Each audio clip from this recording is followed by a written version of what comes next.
Today I'm taking the Himalayan out to Wattle to put on the dyno. What I've done to this bike is I've put in a booster plug and the air delete from both of Hitchcock's, and I've also put in a cam from Himalayan Tools in Australia, and also the Del Kevic exhaust. So we'll see how it all goes.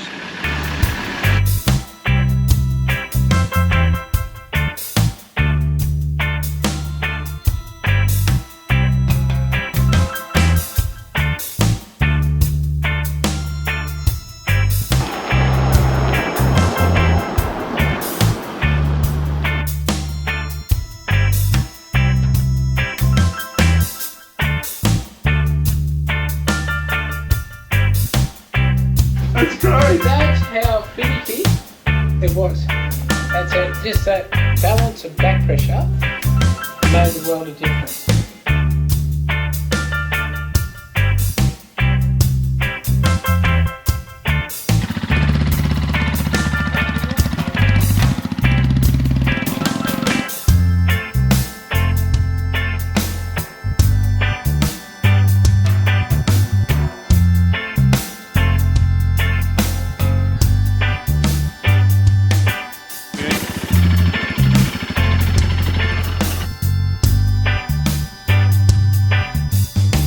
This is a screenshot of the dyno results that the Himalayan achieved on the dyno at Carl's.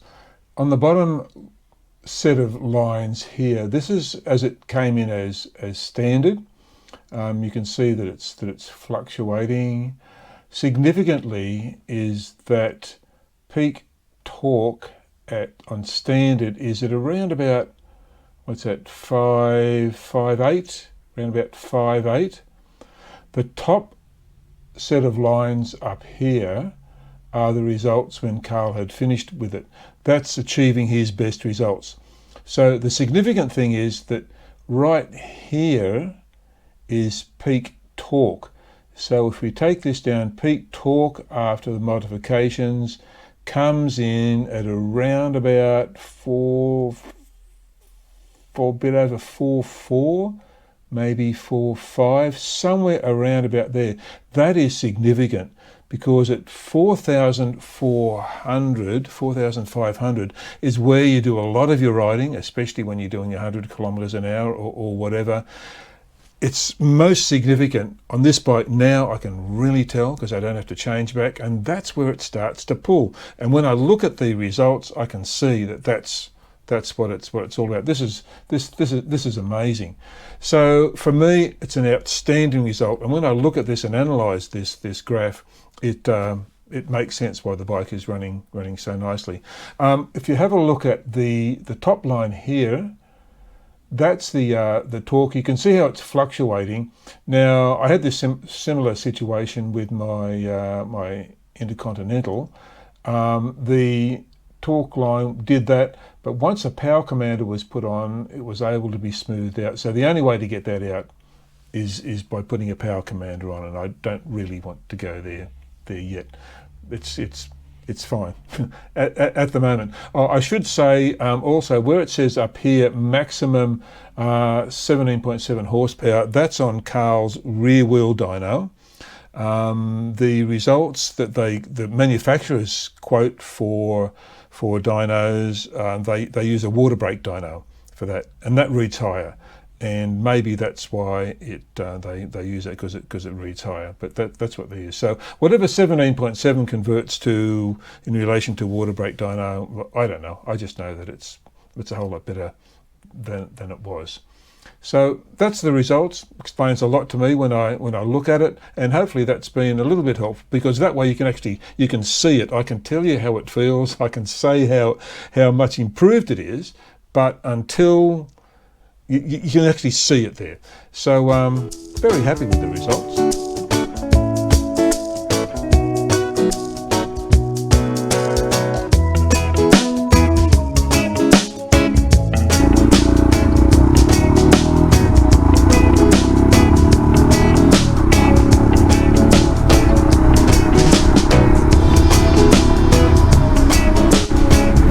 first ride after having the Himalayan tuned up, put on the dyno out at Carl's at Wattle Flat.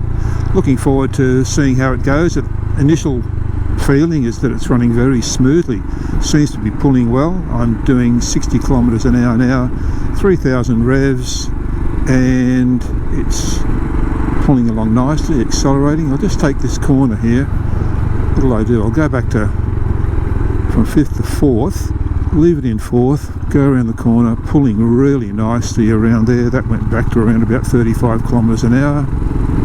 Took that corner a little bit wide, looking at the speedo, shouldn't do that. Still leaving it in 4th gear. I'll leave it in 4th gear, pulling really nicely around there at 30 kilometres an hour, 40 kilometres an hour. Yeah, it seems to be very tactile, is that the word? Not sure, but it's running very smoothly. Liking it a lot. Go mate.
Now there's a hill coming up. This hill goes up to Warragamba. It's quite steep. I'm doing 60 kilometres an hour. Speed limit is 40 for the road work, but that's not going to happen today.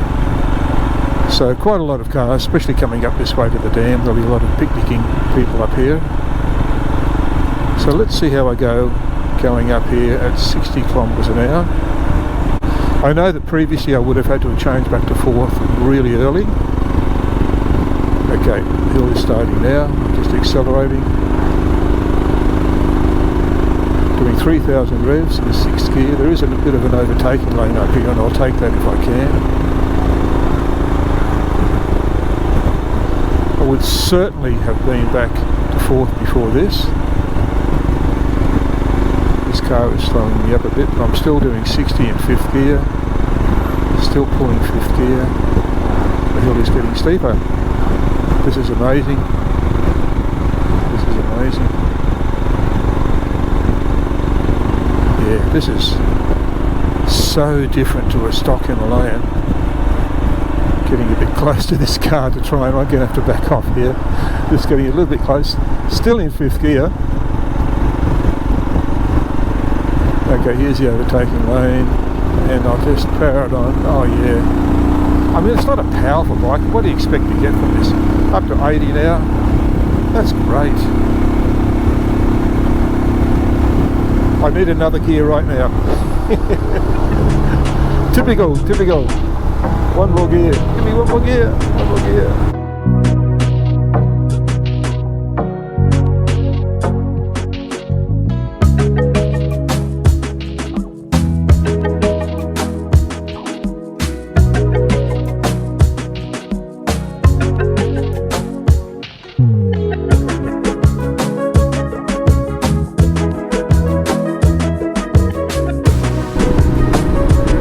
Beautiful morning for a ride. Very pleased with the way the Himalayan has been performing. It certainly made a big difference putting it on the dyno. It was running, I was very happy with the way it was running before, but with the air delete system, the booster plug and the bigger camshaft, it certainly made a significant difference having it put on the dyno, just to get that little bit more out of it. Pulls up the hills really nicely. The torque is not stunt pulling torque that you might talk about, but it's about being able to pull nicely up the hills at legal speed limits without having to change gear. All up, very happy with what I've done with it so far. I am looking forward to trying out the 16-tooth front sprocket. I'm not sure how that's going to go, but it'll be very interesting to see what it's like taking off in first gear. I'm sure it will reduce the revs when touring, as it is.